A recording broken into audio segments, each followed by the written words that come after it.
ಜಯದೇವ್ ಜಯದೇವ್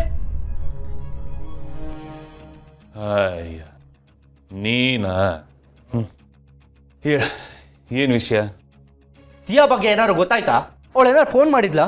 ಇಲ್ಲ ಯಾರಿಗಾದ್ರೂ ಕಾಂಟ್ಯಾಕ್ಟ್ ಮಾಡೋಕ್ಕೆ ಟ್ರೈ ಮಾಡಿದ್ಲಾ? ಏನಾದ್ರು ಒಂದು ಸಣ್ಣ ಕ್ಲೂ ಸಿಗ್ತಾ ಅವಳ ಬಗ್ಗೆ? ಗೊತ್ತಿದ್ದಿದ್ರೆ ಹೇಳ್ತಿರ್ಲಿಲ್ವಾ? ದಿನ ಬಂದು ಅದೇ ಕ್ವಶನ್ ಕೇಳಿದ್ರೆ ಏನು ಅಂತ ಉತ್ತರ ಕೊಡ್ಲಿ? ಅದೇ ಜಯದೇವ್, ಅವಳು ಯಾರಿಗೂ ಈ ಥರ ಹೇಳ್ದೆ ಹೋಗೋವಳಲ್ಲ.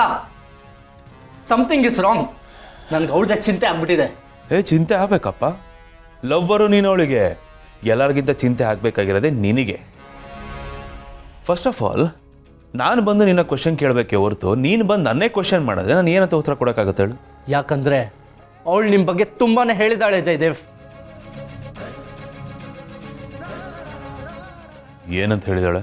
ನಿಮ್ಮ ಜೊತೆ ಇದ್ದಷ್ಟು ದಿನ ಅವಳು ನೆಮ್ಮದಿಯಾಗಿರ್ಲಿಲ್ಲ ಅಂತಾನೆ ಹೇಳಿದಾಳೆ. ಮೊದಲು ನಾನು ಕೂಡ ನಂಬಲಿಲ್ಲ, ಏನೋ ಓವರಾಗಿ ಥಿಂಕ್ ಮಾಡ್ತಿದ್ದಾಳೆ ಅನ್ಕೊಂಡಿದ್ದೆ. ಬಟ್ ಇವತ್ತು ದಿಯಾ ಕಾಣದೇ ಇರೋದು ನೋಡಿದ್ರೆ ನನ್ನ ಅನುಮಾನ ನೇರವಾಗಿ ನಿಮ್ಮ ಮೇಲೆ ಇದೆ ಜಯದೇವ್.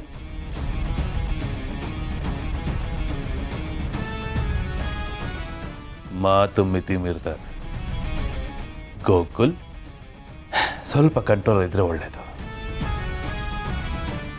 ಅನುಮಾನ ಪಟ್ಟು ಒಬ್ಬ ವ್ಯಕ್ತಿ ಕಡೆ ಬೆರಳು ತೋರಿಸಿ ಪಾಯಿಂಟ್ ಮಾಡೋದು ತುಂಬಾನೇ ಈಸಿ. ಅದೇ ಅವನ ಮುಖಕ್ಕೆ ಬೆಳೆದಿರೋ ಮಸಿನ ಅಳಿಸೋದಿದೆ ಗೊತ್ತಾ, ಅದು ತುಂಬಾನೇ ಕಷ್ಟ.